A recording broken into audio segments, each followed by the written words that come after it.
Let's now bring in retired Lieutenant General Richard Newton, NewsNation senior national security contributor who served as U.S. Air Force Assistant Vice Chief of Staff. Lieutenant General, always good to have you. As Tom and I were just talking about, this is a major change in policy and one that reportedly has divided his advisors. Why do you think he gave the green light in his 11th hour as president? Good morning, Markie. President Zelensky in Ukraine has been pleading with the White House, the Biden administration, to allow for the use of this Army tactical missile system, these ATACMs, which are longer range capabilities that the U.S., as I mentioned, had provided Ukraine to strike into Russian territory. Now, what President Biden has authorized before he left for the G20 summit on Thursday was to allow Ukraine to use these missiles in order to strike Russian positions in the Kursk Oblast region, whereby Ukraine invaded several months or so ago, back in August. And so now that Russia has amassed troops, I'm told around 50,000 troops in that region, along with North Korean troops, I remember 12,000, as Tom reported.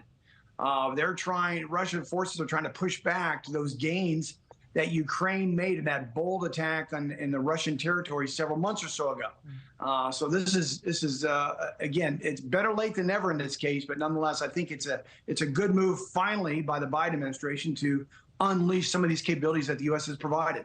And, Lieutenant General, when I first read this weekend, one of my first thoughts was, okay, what does this mean for the United States then? Does this put us in Russian crosshairs at all?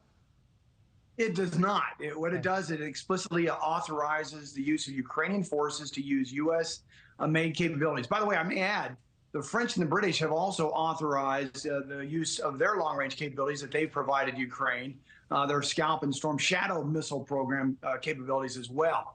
And so, again, this to me does not necessarily raise, that threshold, but it does show the support that the United States finally now has to allow Ukraine not necessarily just to defend itself, but perhaps maintain some Russian territory, rather than to try to make this a tie, but try to win some of this outcome here, and certainly to prevent Russia from pushing Ukrainian forces off their territory that Ukraine, in that bold move back in August, secured some of those territories in Western Russia.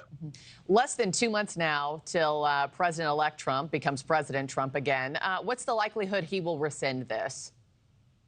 I don't think there's much of a likelihood there, but I think you're going to see a focus more on negotiations. He said that in very bold political statements leading up to the election, and certainly after the election, try to come to a negotiated solution, which I would support, but only in a position of strength from a U.S. and NATO aspect of continue to support Ukraine. But I think what you're going to see is some bold moves by the Trump administration to try to compel a negotiated settlement between Russia and Ukraine. It may compel Ukraine to, again, give up that territory that Russia took, about 20% of Ukraine.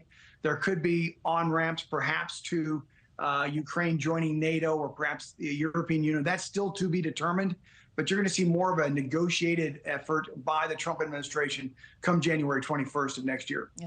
And before I let you go, sir, I wanted to ask you really quickly about a new report out that President-elect Trump's transition team is weighing potentially court-martialing current and former U.S. military officers involved in the botched Afghan war withdrawal. What do you make of that, and does there need to be some type of probe? Well, it's very concerning to me, frankly.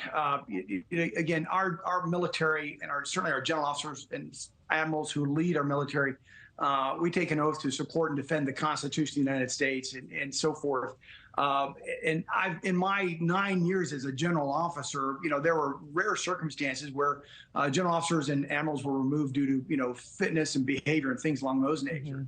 But again, I think what I would advise the Trump administration is to focus on the chaotic nature of the world right now, certainly in the Mideast and with Ukraine and Russia. It's almost as if it's got a little bit of a sentiment of a political purge, in my view. And I would advise the president to go slowly here, and again, to focus on how our men and women and our senior leaders are really get them prepared and certainly trained and equipped to fight and win our nation's wars. So this is somewhat concerning. I'm keeping my eye on this. Yeah. Thanks for watching, everybody. Go to joinnn.com to find NewsNation on your television provider. Also, don't forget to click that red subscribe button below to get more of NewsNation's fact-driven, unbiased coverage.